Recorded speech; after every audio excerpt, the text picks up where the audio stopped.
नमस्कार बच्चों। हिंदी दर्शन चैनल में आप सभी का स्वागत है। आज हम लोग नवीं कक्षा की क्षितिज भाग 1 की कविता बच्चे काम पर जा रहे हैं पढ़ेंगे, जिसके कवि हैं राजेश जोशी।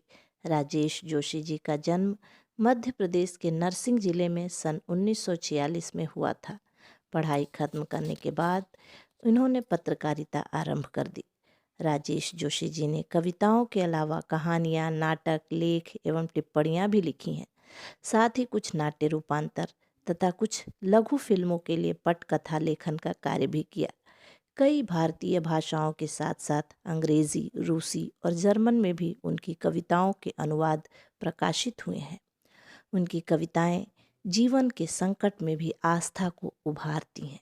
उन्हें शमशेर सम्मान, पहल सम्मान, मध्य प्रदेश सरकार का शिखर सम्मान और माखनलाल चतुर्वेदी पुरस्कार के साथ ही साहित्य अकादमी के प्रतिष्ठित सम्मान से सम्मानित किया गया है। जोशी जी ने हमेशा मानवीय दुखों, खास करके बच्चों और महिलाओं के दुखों को अपनी कविता में स्थान दिया है।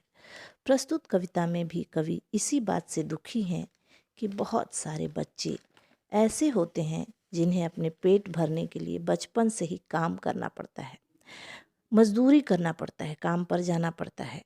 उन्हें पढ़ने और खेलने का मौका नहीं मिलता। इस कविता में कवि यह प्रश्न पूछ रहा है कि आखिर बच्चे काम पर क्यों जा रहे हैं। तो चलिए पढ़ते हैं इनकी कविता बच्चे काम पर जा रहे हैं। कोहरे से ढकी सड़क पर बच्चे काम पर जा रहे हैं। सुबह सुबह बच्चे काम पर जा रहे हैं। हमारे समय की सबसे भयानक पंक्ति है यह। भयानक है इसे विवरण की तरह लिखा जाना चाहिए इसे सवाल की तरह। काम पर क्यों जा रहे हैं बच्चे?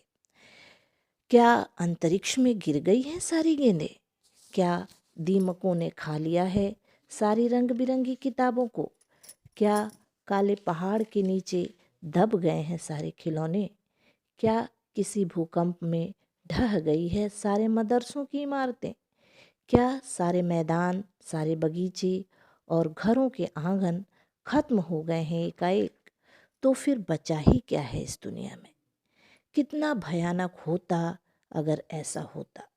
भयानक है, लेकिन इससे भी ज़्यादा यह कि है सारी चीज़ें हस्ब मामूल, पर दुनिया की हज़ारों सड़कों से गुजरते हुए बच्चे, बहुत छोटे छोटे बच्चे काम पर जा रहे हैं।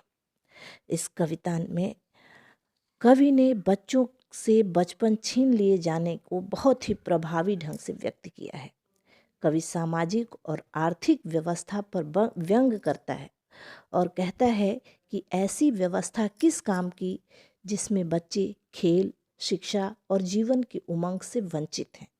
कवि कहते हैं कि कोहरे से ढकी सड़क पर बच्चे काम पर जा रहे हैं। सुबह सुबह प्रतिकूल परिस्थितियां हैं, ठंड है, शीत का समय है, सड़कों पर कोहरा छाया हुआ है। ऐसे में छोटे छोटे बच्चे काम पर निकल पड़े हैं। सुबह सुबह दिन का आरंभ होता है।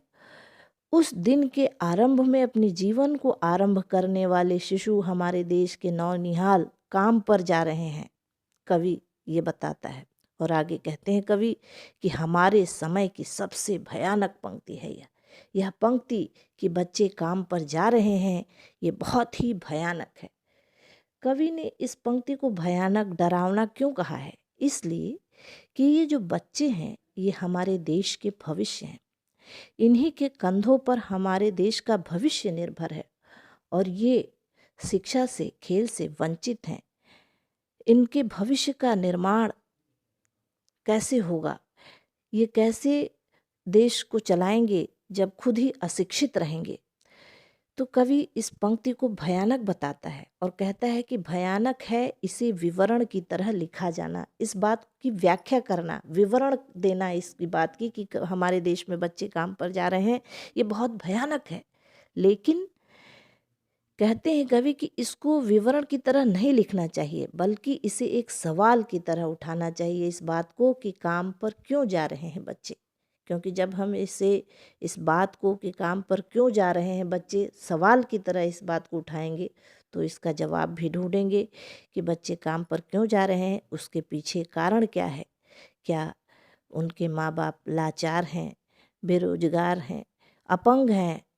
ऐसी कौन सी स्थिति है जिसकी वजह से इन छोटे छोटे बच्चों को काम पर जाना पड़ रहा है? मजदूरी कर रहे हैं, भूख मिटाने के लिए, रोटी के लिए ये बच्चे काम पर निकले हैं। इनके ऊपर अपने परिवार का दायित्व आ गया है। क्या कारण है इसके पीछे? क्यों ये जिम्मेदारी उठा रहे हैं? ये छोटे बच्चे अभी से बूढ़े होते जा रहे हैं, इनके ऊपर सारी जिम्मेदारी आ गई है। रोटी कमाने के लिए, भूख मिटाने की व्यवस्था ये करने लगे हैं। आखिर क्या कारण है? कवि कहते हैं कि क्या अंतरिक्ष में गिर गई है सारी गेंदें? क्या दीमकों ने खा लिया है सारी रंग बिरंगी किताबों को? क्या काले पहाड़ के नीचे दब गए हैं सारे खिलौने? क्या किसी भूकंप में ढह गई है सारे मदरसों की इमारतें? क्या सारे मैदान, सारे बगीचे, सारे और घर के आंगन खत्म हो गए हैं एकाएक? इन बच्चों के लिए ये उपलब्ध नहीं है। अंतरिक्ष में चली गई इनकी गेंदें। सामाजिक व्यवस्था में कहाँ गड़बड़ी है कि इन बच्चों के लिए गेंद उपलब्ध नहीं है? इनकी किताबों को दीमकों ने खा लिया। कौन से दीमक हैं? कौन सा ऐसा व्यवस्था हमारे देश का डगमगा रहा है कि जिसकी वजह से इनको किताबें नहीं मिल पा रही हैं? कौन सा दीमक बैठा है कहाँ पर जो इनकी किताबों को खा लेता है?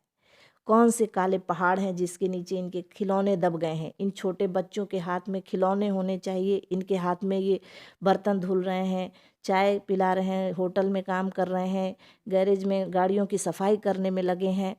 तो कौन से काले पहाड़ हैं, इसका पता लगाइए। किस भूकंप में ढह गई है इनके मदरसों की इमारतें? वो कौन सा भूकंप है, इसको जानने की आवश्यकता है। क्या सारे मैदान, बगीचे और घर के आंगन एकाएक खत्म हो गए?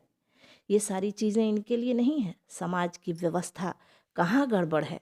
कवि इस ओर संकेत करता है। आगे कहते हैं कवि, तो फिर बचा ही क्या है इस दुनिया में?